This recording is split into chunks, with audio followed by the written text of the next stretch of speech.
the realization of prosperity. It is granted only to the heart that abounds with integrity, trust, generosity, and love to realize true prosperity. The heart that is not possessed of these qualities cannot know prosperity, for prosperity, like happiness, is not an outward possession, but an inward realization. The greedy man may become a millionaire, but he will always be wretched and mean and poor, and will even consider himself outwardly poor, so long as there is a man in the world who is richer than himself, whilst the upright, the open-handed and loving, will realize a full and rich prosperity, even though their outward possessions may be small. He is poor who is dissatisfied.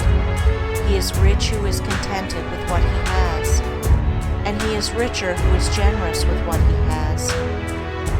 When we contemplate the fact that the universe is abounding in all good things, material as well as spiritual, and compare it with man's blind eagerness to secure a few gold coins or a few acres of dirt, it is then that we realize how dark and ignorant selfishness is.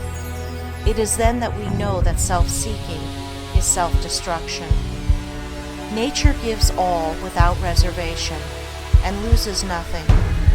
Man, grasping all, loses everything. If you would realize true prosperity, do not settle down, as many have done, into the belief that if you do right, everything will go wrong.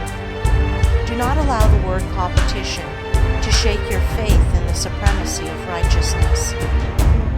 I care not what men may say about the laws of competition, for do I not know the unchangeable law, which shall one day put them all to rout, and which puts them to rout even now, in the heart and life of the righteous man? And knowing this law, I can contemplate all dishonesty with undisturbed repose, for I know where certain destruction awaits it.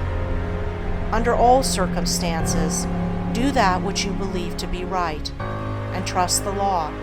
Trust the divine power that is eminent in the universe, and it will never desert you, and you will always be protected.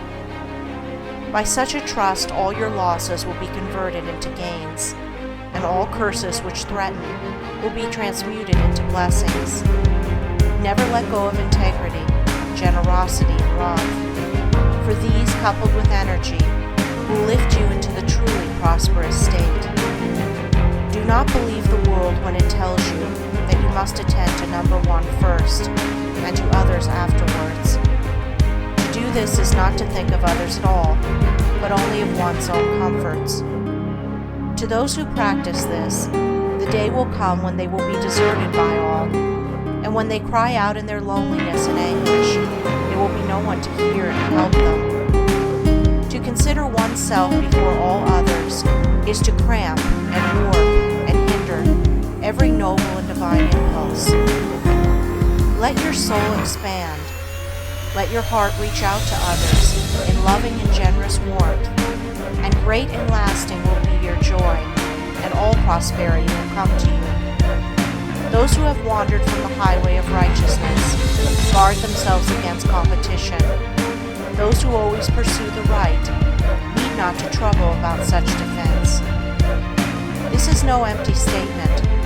There are men today who, by the power of integrity and faith, have defied all competition, and who, without swerving in the least from their methods, when competed with, have risen steadily into prosperity, whilst those who tried to undermine them have fallen back defeated. To possess those inward qualities which constitute goodness is to be armored against all the powers of evil, and to be doubly protected in every time of trial.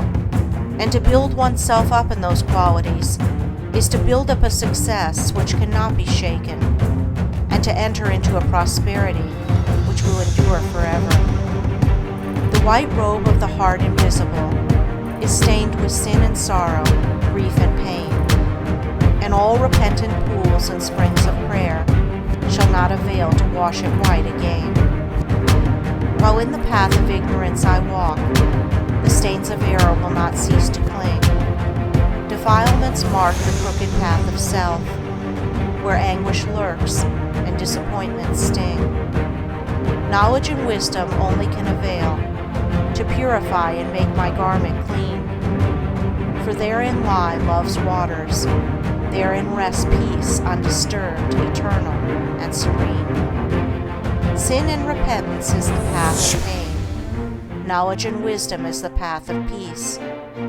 By the near way of practice I will find where bliss begins, how pains and sorrows cease. Self shall depart, and truth shall take its place. The changeless one, the indivisible, shall take up his abode in me, cleanse the white robe of the heart invisible. End of Chapter 7. Recording by Andrea Fiore. End of The Path of Prosperity by James Allen.